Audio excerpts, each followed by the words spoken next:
สวัสดีค่ะสวัสดีแม่พี่เอฟซีค่ะกรุงลมไม่ได้สร้างเสร็จวันเดียวฉันใดนั้นการเฮ็ดบ้านเฮ็ดเงินเฮาก็บ่ได้สร้างเสร็จมือเดียวเช่นกันเด้อค่ะพี่น้องคะ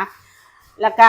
อย่าเล่าความฝันให้ใครฟังหากคุณยังทำไม่สำเร็จมื้อนี้แม่ไล่สำเร็จแล้วเด้อค่ะถึงจะได้กล้าเล่าความฝันให้ใครฟังกล้าเล่าความฝันให้FCฟังให้พ่อให้แม่ได้ฟังว่ามื้อนี้แม่ไล่คนนี้เฮ็ดได้แล้วก็ทำได้แล้วนะคะจากที่มีคนเบาเพิ่นเบาให้ว่ายายเจ้าบ่สามารถที่สิเฮ็ดได้ดอกอย่างเช่นแม่ไล่มาเปิดโหมดมืออาชีพเด้อค่ะเพิ่นบอกว่าเฮ็ดบ่ได้ดอกจังได๋ก็เฮ็ดบ่ได้การเปิดโหมดมืออาชีพคุณจะได้หรือไม่ได้ขึ้นอยู่กับความขยันของคุณเองขึ้นอยู่กับความสามารถของพี่น้องเด้อพี่น้องค่ะ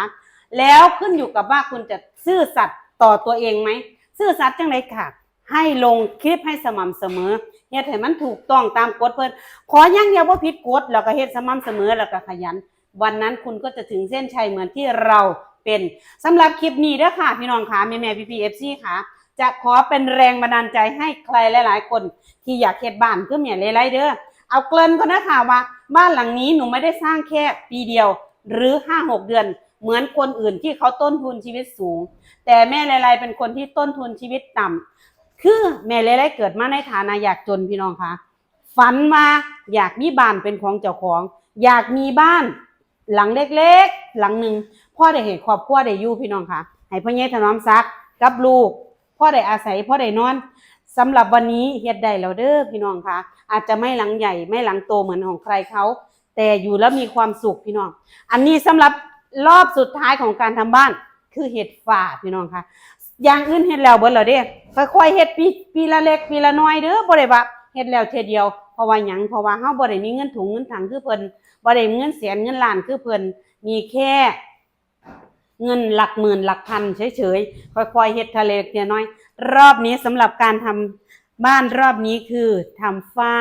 พี่น้องคะหนูจะบอกว่าหนูชื่นใจมากที่สุดเลยทีละได้เฮ็ดทีละเล็กทีละน้อยทีละเล็กทีละน้อยชื่นใจหยังติค่ะเราทำความฝันของเราให้สำเร็จจากที่เด็กน้อยตัวเล็กๆผู้หนึ่งผู้ใดน้อยอีหลีเด้จากที่ว่าจะทำบ้านเห็นมันได้อยู่ได้แต่วันนี้ทำได้ย้อนความขยันพี่น้องคะเราอยู่ในจุดนี้ได้แม่เลยมาถึงจุดนี้ได้ก็ย้อนแม่พี่ FC คอยซัพพอร์ตและคอยสนับสนุนเป็นแรงเชียร์แรงใจให้ถ้าบ่มีแม่พี่ FC ก็บ่มีแม่ไล่ก็บ่มีพ่อใหญ่ถนอมศักดิ์ในมื้อนี้เด้อแม่พี่ FC ค่ะขอบคุณจากใจเด้อค่ะขอบคุณหลายๆแล้วก็ลบคำสบประมาทที่เขาว่าเราทำไม่ได้มื้อนี้หนูเฮ็ดได้ถ้าแม่ไล่ทำได้คนอื่นก็ทำได้เหมือนกันพี่น้องเอ้ยบ่มีผู้ใดเก่งมาตั้งแต่อยู่ในท้องเด้อค่ะแล้วก็ไม่มีใครเดินได้ตั้งแต่ก้าวแรกที่ออกมาหนูจะบอกว่าทุกคนมีโอกาสทำได้หมดขอแค่คุณขยันกับพ่อผู้ใดขยันมากได้มากขยันน้อยได้น้อยเด้อค่ะอันนี้ที่เห็นอยู่นี่ยังบ่ทันได้สำเร็จมากๆเด้อฝ้าอยู่ในระหว่างการทำอยู่สร้างบ้านเฮาพี่น้องค่ะ